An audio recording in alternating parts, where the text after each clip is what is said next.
Bom, prosseguindo no estudo de história da igreja, estamos na lição 2. Vamos agora ao item 2 do material didático, a Primeira Guerra Santa. Dessas guerras que agora o Urbano II vai organizar, vamos falar da primeira. Bom, estamos então no ano 1095 da era cristã, próximo do ano 1100. Eu coloquei aí um artigo para vocês da revista Super Interessante, que ele retrata esse período, então é importante você ter uma visão de historiadores dessa revista, que ela é bem conceituada, bem interessante. Pois bem, o artigo diz: com o implacável Gregório, que é o Gregório VII, ou Gregório Grande, o papado passou da defensiva para o ataque. Se antes precisava de proteção, agora se impunha com ameaças de excomunhão. Hoje, os papas se declaram apenas pastores espirituais. Naquela época, eram soberanos políticos com sonhos de hegemonia, dispostos a conquistar o mundo pela cruz e pela espada. Uma pausa aqui para explicar a vocês. Irmãos, vejam como é muito importante nós termos uma posição correta sobre esses eventos históricos. Nós temos que falar que essa não é a Igreja de Jesus. Os protestantes dizem que essa era a Igreja de Jesus. Não, essa não era a Igreja de Jesus. Essa atitude não é característica da Igreja de Jesus. Tá bom? Então, a história comprova o que esse historiador aqui está falando é verdade. A Igreja Católica, enquanto ela tinha poder de matar, e as igrejas protestantes também, enquanto elas tinham poder de matar, elas matavam. Tanto que nós veremos as guerras católicas e protestantes serão talvez a pior coisa que aconteceu na história da humanidade, em termos de destruição. Tá bom? Então, o que esse historiador está falando é que nesse período eles eram políticos. Isso é verdade. Eu falo, desde Constantino é uma instituição político-religiosa. Bom, o artigo prossegue. A maior prova de poder e ambição veio em 1095, quando Urbano II ordenou que os reis cristãos, ele chamava assim, marchassem contra o Oriente Médio para libertar Jerusalém, governada por muçulmanos desde o século VII. Cerca de 25 mil peregrinos e guerreiros cristãos começaram a escrever uma das páginas mais brutais da história, as Cruzadas ou Guerra Santa. Durante a tomada de Jerusalém em 1099, quase todos os judeus e muçulmanos da cidade foram massacrados. Nos 200 anos seguintes, mais 8 cruzadas marchariam sobre a Terra Santa. Uma pausa aqui para explicar a vocês. Ele está dizendo, tem essa primeira cruzada que conquista Jerusalém. E depois terão mais 8 cruzadas relacionadas a Jerusalém. E você viu que ele falou ali que os guerreiros católicos, durante a tomada de Jerusalém, eles massacraram judeus e muçulmanos. Esse historiador aqui, da revista Super Interessante, ainda tem uma coisa que ele oculta, que eu vou mostrar mais à frente para vocês. Nessa cruzada, foi encontrada em Jerusalém muitos cristãos anabatistas. Por quê? A Igreja Católica Ortodoxa, ela era tolerante com os anabatistas. Então, os anabatistas estavam vivendo lá. Nós veremos que historiadores judeus citam que os católicos, quando chegaram lá, eles foram implacáveis, matando cristãos anabatistas, matando judeus e matando muçulmanos. Para você ter ideia, você pode ver o filme Cruzada. É um filme feito, acho que há uns 15, 20 anos. Ele relata essa primeira cruzada, em que os católicos conquistam Jerusalém, mas ele relata também quando os católicos perderem Jerusalém. E quando eles perderem Jerusalém para um homem muito famoso, muçulmano chamado Saladino, que é um homem muito exaltado por historiadores na história como um homem piedoso.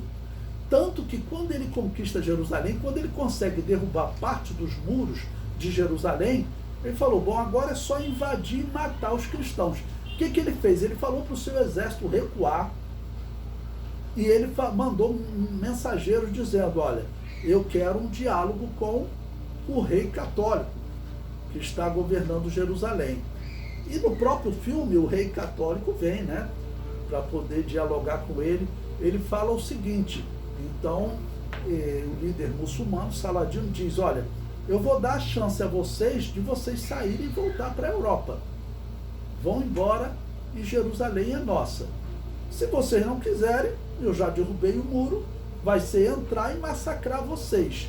O que vocês decidem? Aí o líder dos cruzados, o líder dos católicos falou, né? Bom, a proposta é boa. Agora você vai nos deixar sair, caminhar em paz, vocês não vão nos atacar? Saladino falou, sim, nós não vamos atacar vocês. Aí o católico coçou a cabeça e falou assim, mas mesmo sabendo que nós, quando tomamos Jerusalém, nós fomos implacáveis, nós massacramos mulheres, crianças, muçulmanos, judeus, massacramos todos. Mesmo assim você será piedoso conosco? Por quê? Ele perguntou. E no próprio filme Saladino diz, né? Porque Maomé nos ensinou a sermos misericordiosos com aqueles que se rendem. Olha só, irmãos. Veja o que a história nos conta sobre esse confronto católico-muçulmano. O muçulmano, que hoje nós criticamos, né, que falam de guerra santa contra os judeus, ele foi misericordioso com os católicos, ele não exterminou os católicos quando ele reconquista Jerusalém. Então, a Igreja Católica, ela é um péssimo exemplo. Ela tem que aprender misericórdia com o muçulmano. Então, eu me recuso a chamar essa igreja de cristã, mas as pessoas estão chamando. Tem cristãos aí que não conhecem a história, eles estão dizendo, não, a Assembleia de Deus também saiu da Reforma, saiu da Igreja Católica. De jeito nenhum, irmãos. Essa não pode ser a única igreja existente, senão não existia a Igreja de Jesus. Nós veremos um pouquinho mais à frente, nós estamos no ano 95, estamos chegando no ano 100, tá ok? Nós estamos ali no ano 99, nós veremos que a Igreja Católica daqui a pouco vai começar a achar igrejas anabatistas. Inclusive ela acha cristãos vivendo lá em Jerusalém e ela mata esses cristãos. Ela mata esses cristãos. Tá bom?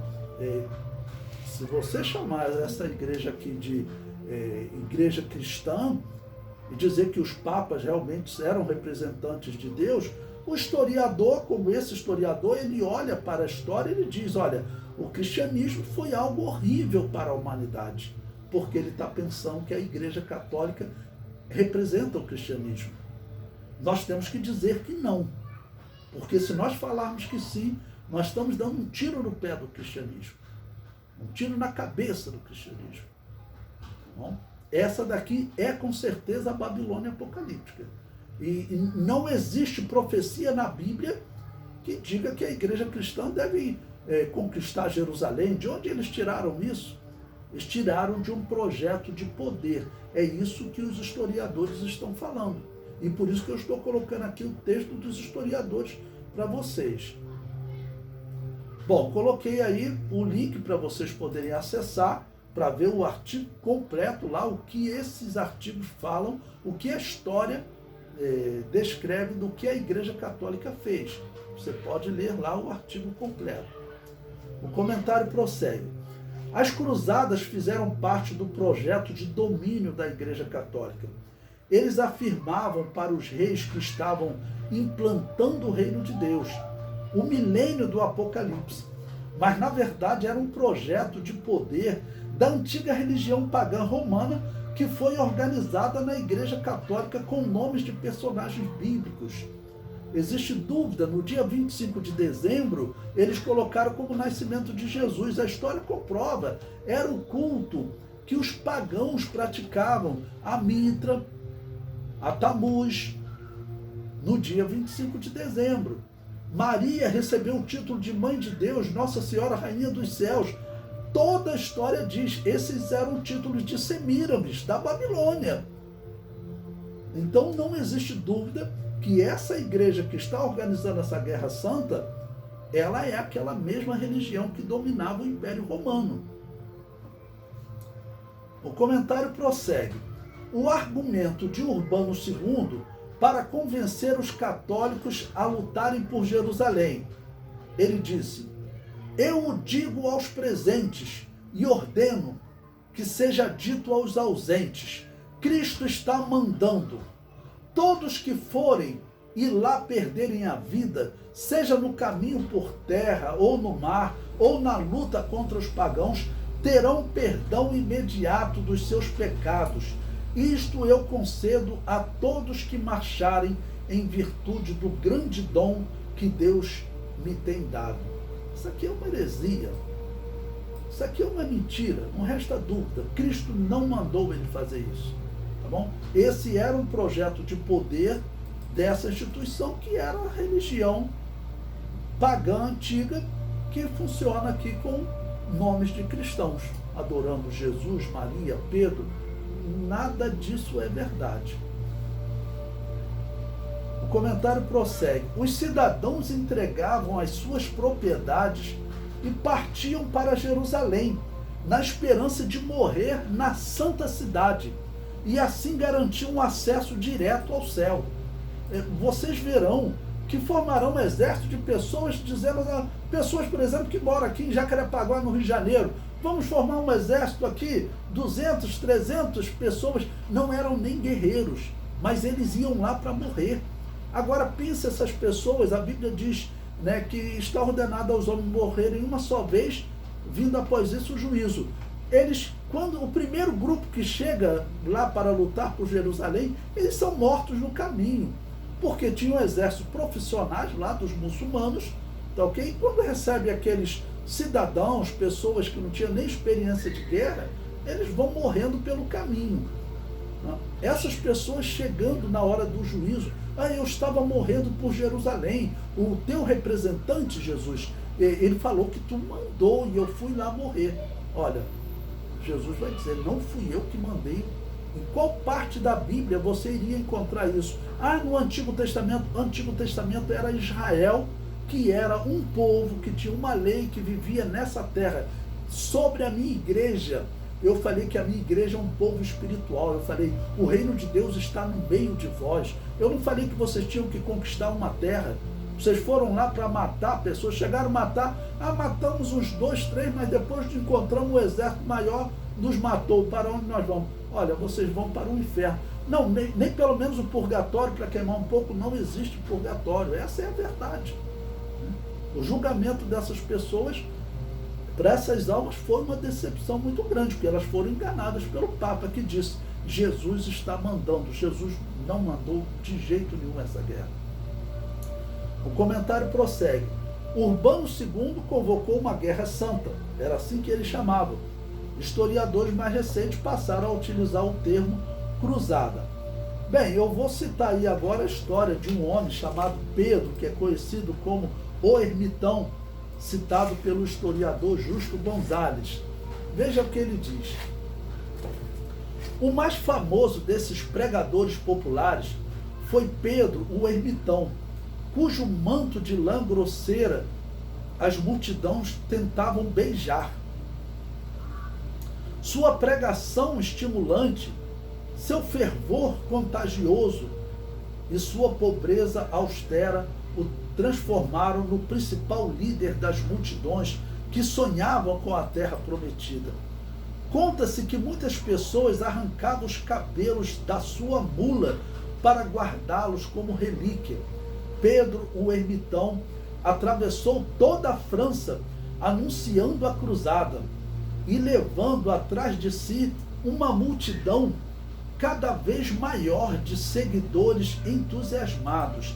Presta atenção, irmãos, esse aqui é um grupo que ele está organizando de pessoas que não sabiam nem lutar. Ele saiu pela França, olha, vamos conquistar Jerusalém, Jesus mandou, a vitória nossa, a vitória garantida, e as pessoas estão se juntando a ele.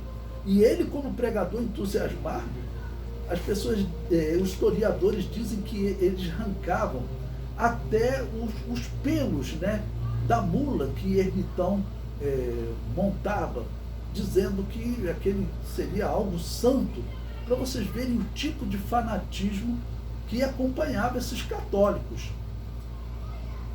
O texto prossegue.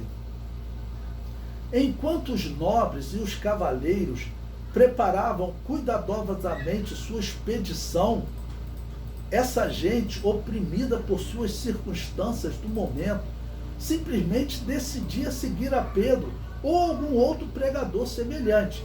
Então, veja o que o historiador está dizendo, que tinham reis que falaram, olha, vamos obedecer o Papa, ok? Mas vamos nos organizar, nós temos que contratar um exército, temos que pagar pessoas, treinar pessoas para poder lutar contra aqueles muçulmanos. Mas surgiram os pregadores católicos que falavam o seguinte, ó, Jesus está conosco, vamos na cara e na coragem. E as pessoas estão se juntando a ele. O texto prossegue. E não iam tanto como soldados, mas como peregrinos e colonizadores. Ou seja, não eram guerreiros, não eram nem católicos que entendiam de luta. E prossegue. Muitos ferraram seus bois para a longa marcha.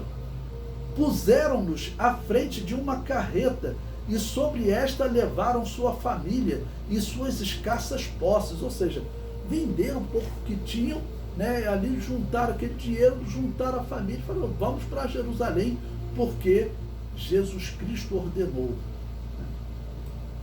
Então, não foi Jesus Cristo que ordenou, e essa é uma guerra, na verdade, da Igreja Católica Romana. Aquela Babilônia apocalíptica que está profetizada, que ela estava sentada sobre os reis, é isso que ela está fazendo, né? E quando ela chega em Jerusalém, que ela mata cristãos lá e vai matar outros, já tinha matado donatistas, a Bíblia diz que essa Babilônia apocalíptica ela estava embriagada com o sangue dos santos e dos profetas. Então ela vai chegar lá, ela vai matar, a história diz que ela vai matar cristãos que existiam lá. O comentário prossegue. Não há nenhuma ordem bíblica para a igreja conquistar Jerusalém, nem mesmo fazer peregrinação à santa cidade. Para o cristão, Jerusalém serve apenas como um sinal, pois Jesus Cristo disse que ela seria pisada pelos gentios até que o tempo dos gentios se completasse. Está lá em Lucas 21, 24, olha. E cairão a fio de espada, e para todas as nações serão levados cativos. E Jerusalém será pisada pelos gentios até que o tempo dos gentios se completem. Mas Jesus não está falando que a igreja conquistará Jerusalém. Ok? Quando você lê esse sermão profético de Lucas, que ele foi pronunciado num momento diferente do sermão profético de Mateus 24, ok? Esse sermão profético, ele fala de Jerusalém sendo destruída, e se cumpriu no ano 70. E Jesus Cristo diz, Jerusalém será pisada até o tempo dos gentios, até que o tempo dos gentios se complete. O tempo dos gentios ainda não acabou. E quando acabar, Jerusalém pertencerá a Israel e Jesus reinará sobre eles. Só que a Igreja Católica pregava o quê? A Igreja Católica ela prega uma teoria que na escatologia, vocês vão estudar comigo quando vocês estudarem escatologia, é uma teoria chamada amilenismo. Essa teoria diz o seguinte, Jesus não volta para implantar reino nenhum. Quem tem a responsabilidade de implantar o reino aqui na Terra é a Igreja Católica. Quem pregou isso? Eusébio de Cesareia. E Constantino ele nem pregava nada, ele só seguia. E Agostinho de Hipona, todos os papas pregavam isso. Então, para Eusébio de Cesareia, o milênio começou lá no ano 312. Observe, nós estamos próximo do ano 1100. Já tinham se passado quase 900 anos. E esse reino que Eusébio de Cesareia tinha pregado, ele não se tornava um reino de paz, nunca. Na teoria de Eusébio de Cesareia, faltavam 100 anos para acabar o mundo. para o reino de Deus, o reino milenar acabar, porque ele deveria acabar então no ano 1312, ou seja, desculpe, faltavam então 200 anos para esse reino acabar. Já tinham se passado 800 anos. Essa era a interpretação católica. Bom, o que nós cristãos temos que falar para o católico sincero, que está na Igreja Católica e acredita que crê em Jesus, acredita que realmente Maria é mãe de Deus? Essa daqui é uma prova de que aqueles primeiros homens que organizaram a Igreja Católica com Constantino, que eles erraram na interpretação. Eles foram enganados. Infelizmente, a história comprova que Eusébio de Cesareia, ele estava entre aqueles bispos que foram presos na perseguição de Diocleciano. E a perseguição de Diocleciano, lembre-se, foi a pior perseguição do Império Romano. Só escapava aquele que adorasse o demônio para não morrer. E a história diz que muitos cristãos não resistiram à perseguição. Historiadores que viveram naquela época, dizem que durante essa perseguição, os templos pagãos que estavam vazios, porque os pagãos tinham aceitado Jesus, agora os templos pagãos estavam lotados, tinham fila de cristãos que foram lá adorar o demônio para não morrer. Infelizmente, Eusébio de Cesareia foi um.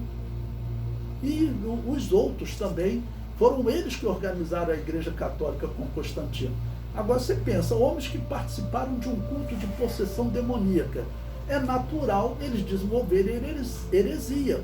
E Eusébio de Cesareia desenvolveu essa heresia, de que Jesus não voltará jamais e que a Igreja Católica é que tinha a missão de implantar o reino de Deus. Essa heresia que Eusébio de Cesareia criou, ela está influenciando os católicos nesse período. Quantos católicos, quantas pessoas aqui foram para o inferno por causa da heresia de Eusébio de Cesareia, por causa da heresia de Agostinho de Hipona, que dizia que a igreja pode implantar uma guerra justa, uma guerra santa, né, para trazer paz ao reino de Deus, para acabar com o paganismo. Aqueles homens, eles foram enganados pelo demônio, desenvolveram heresias, e infelizmente essas pessoas estão acreditando. E Urbano II, que é Papa nesse período, seguindo essa teoria, ele está ordenando que organizem exércitos para atacar Jerusalém. Bom, nas próximas aulas nós vamos exatamente estudar sobre como ocorreu essa guerra em si, né? Essa violência toda de eles matando muçulmanos e sendo implacáveis com os muçulmanos, eles mesmos declaram isso, sendo implacáveis com os judeus, porque vocês verão que eles vão começar a organizar cruzadas e eles daqui a pouco vão começar, esses loucos vão começar a pregar, mas espera aí, nós vamos lá matar muçulmano e judeu, esse povo mau que matou o Messias, e esses judeus que vivem aqui na Europa. Então nós veremos também que existe uma perseguição terrível aos judeus na Europa. Tá bom? Eles vão começar a encontrar anabatistas escondidos na Europa, igrejas gigantescas, com muitos membros, só que vivendo escondidas nas montanhas. Então isso aqui vai ser um período terrível, talvez o pior período da história da humanidade, né?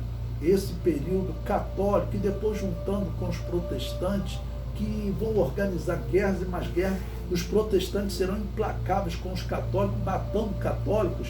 Vocês verão mais à frente que os protestantes chegaram aqui no Brasil, eles dominaram o território de Pernambuco, os calvinistas dominaram o território de Pernambuco. Vocês verão mais à frente que esse Papa Francisco, ele está beatificando, tornando santo vários católicos que foram mortos pelos calvinistas aqui no Brasil, na região de Pernambuco, porque os protestantes, onde eles chegavam, eles matavam os católicos. Então, essa é uma história que não pertence ao cristianismo. O que nós cristãos temos que fazer? Nós temos que chegar para a sociedade e explicar, olha, isso aqui não era cristianismo, não foi isso que Jesus falou. Jesus não mandou matar ninguém. Esse Urbano II, ele mentiu. Enquanto os católicos dizem que o Papa, ele é infalível nas suas decisões religiosas. Ele não é infalível. Urbano II falhou falhou feio, mentiu, porque Jesus não deu essa ordem. É isso que o cristão tem que dizer para a sociedade. Enquanto tem muitos cristãos dizendo, era a igreja cristã assim, que tinha problema, que tinha limites, né? Hoje mesmo eu estava lendo o livro de um católico chamado Daniel Rupes, né? E ele, exatamente descrevendo esse momento, ele sempre fala o seguinte, eram homens limitados, que tinham limitações como outro qualquer. Não, não é verdade. Essa não é uma limitação comum. Existem limitações e limitações. Existem limitações, existem erros que faz com que o homem não seja mais cristão. Que ele é cortado do corpo de Cristo. Ele não faz mais parte do corpo espiritual. E com certeza o Urbano, assim como Constantino, Eusébio de Cesareia, que pregou essas heresias, Agostinho de Hipona, não faziam parte do corpo de Cristo. Eles faziam parte da Babilônia apocalíptica, que infelizmente está enganando o mundo e está enganando até a igreja de Jesus, porque tem pessoas, tem igrejas que estão se aliando ao Papa, estão chamando o Papa de sua santidade e estão dizendo que nós saímos da Igreja Católica. Nós não saímos da Igreja Católica. Essa instituição que está organizando essas guerras, que está assentada sobre os reis, porque os reis são enganados por ela. Os reis estão dizendo vão lá fazer guerra seguindo uma ordem desse homem que seria a ponte máxima entre Deus e os homens. Todas essas pessoas estão enganadas. E nós sabemos que um dia a humanidade ela será convencida desse erro.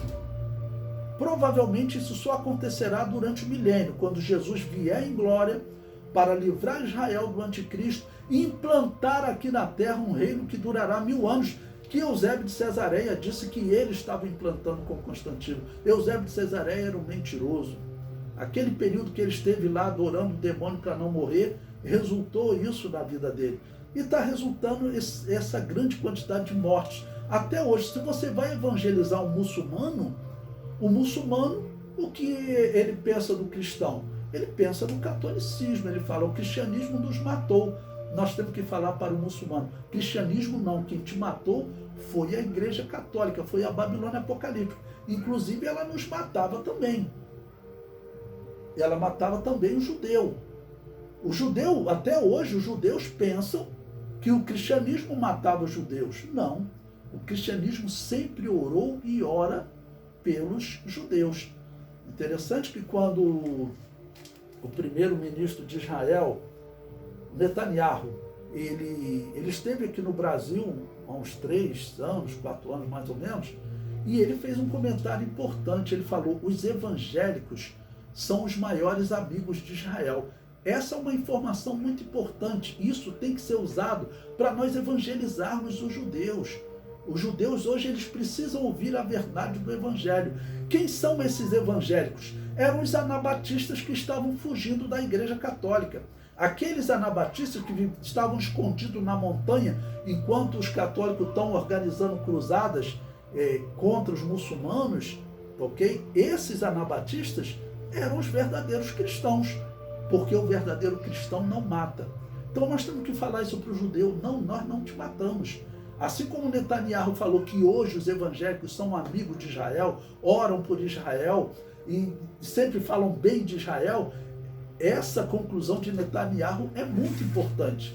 Agora, nós temos que explicar para Netanyahu que na história, esses mesmos evangélicos que são os maiores amigos de Israel hoje, palavra de Netanyahu, eles estavam sofrendo junto com os judeus. Todos estavam sofrendo nas mãos da Babilônia apocalíptica. É isso que nós temos que falar. Mas o que está acontecendo com a igreja? A igreja está fazendo o caminho inverso. Ela está abraçando a Babilônia apocalíptica. Eu sempre digo, cuidado, atenção, uma das coisas que deve começar a mudar nas Assembleias de Deus é uma proposta de aceitar o batismo de recém-nascido da Igreja Católica e das igrejas protestantes. Esse é um sinal do fim, irmãos. Nós estamos muito próximos do arrebatamento da igreja e é inacreditável como a igreja, como alguns da igreja estão sendo enganados tão facilmente, né? Então vamos abrir os nossos olhos e não vamos seguir esse caminho que é um caminho de morte espiritual, com certeza absoluta.